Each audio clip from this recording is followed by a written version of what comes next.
you know, we were talking about the Me Too movement and everything. I mean, you got a couple of skeletons in your closet too, which you think? Am I alone at this table? Well, I'm going to give you a chance to clear it up because Bette Midler told Barbara Walters in 1991 that you groped her before an interview back in the 70s. So this is ancient history, but you're here, so I wanted to give you a chance to give your version, because that did go viral sort of in those days. It certainly did, and it came right in the midst of the hysteria. Matt Lauer and everything else was happening November of last year. Yeah.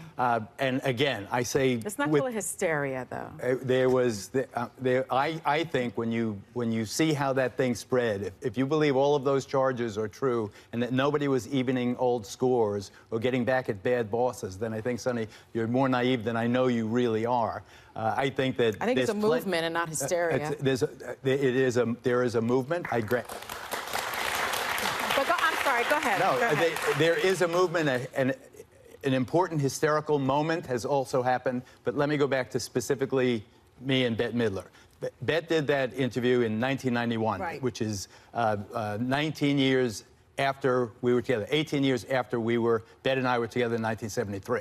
So she never said anything about our relationship, and it was a consensual adult relationship that lasted for a considerable period of time. We traveled together, we went to the Friars Roast together. I mean, to portray it as me going in an interview and groping her was absolutely false. But what happened is, in 1991, I wrote a tell-all autobiography in which I told the story of not only Bette, but many other women I had been with. To my shame, to my eternal regret. It's the worst thing that ever happened to me, that I self-inflicted injury in my entire flamboyant career. Writing the book. And I apologized afterward for writing the book. That interview where she made that allegation came as a result of what I wrote about her. 27 years after that interview, it has come back. And how much do I have to pay for writing that book 27 years ago? You should take a page from your friend Donald Trump. Just deny, deny, deny. But I also want to say about the president, I believe the president is a good-hearted person.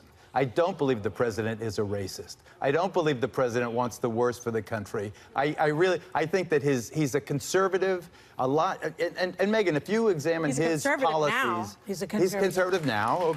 Agreed. Right. His policies aren't that divergent from many mainstream Republicans. His language, however, is inflammatory. I told him when we had dinner at Mar-a-Lago a month ago that why aren't there more black people around here? I want him to be more diverse. You might be able to influence him. That would be good. But that's my. But he's in chaos all the time. Doesn't that bother you? He's not in chaos. No?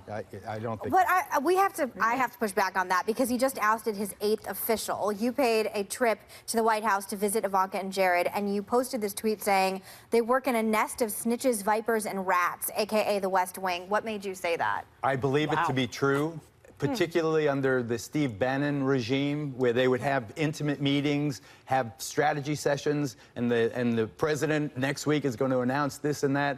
Bannon would leave the meeting immediately, get on the phone to his source at the Washington Post, the New York Times, whatever, say, I have come up with this new initiative. Next week, the president will be doing it at my direct. They are stinkers in that Oval Office. I think that they don't want the best for the president. Ivanka and Jared, just take these two people, young people working for no salary.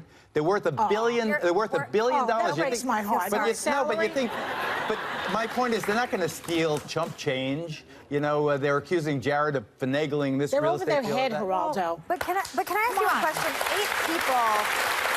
There is a lot of turnover in the White House. I disagree with that. There is a lot. There's a lot of You turnover. disagree that they're over their heads? I disagree that they're over their heads. What experience do they have? What experience does Jared Kushner have to solve the Middle East crisis? I have covered the Middle East since the Yom Kippur War of 1973. I have watched every professional diplomat go in there and get chopped up, and the situation is worse down than it ever was. And Jared's the answer, Geraldo? I think that he is as qualified to have a dialogue as anybody else. Ay, Dios mío, Geraldo, come on.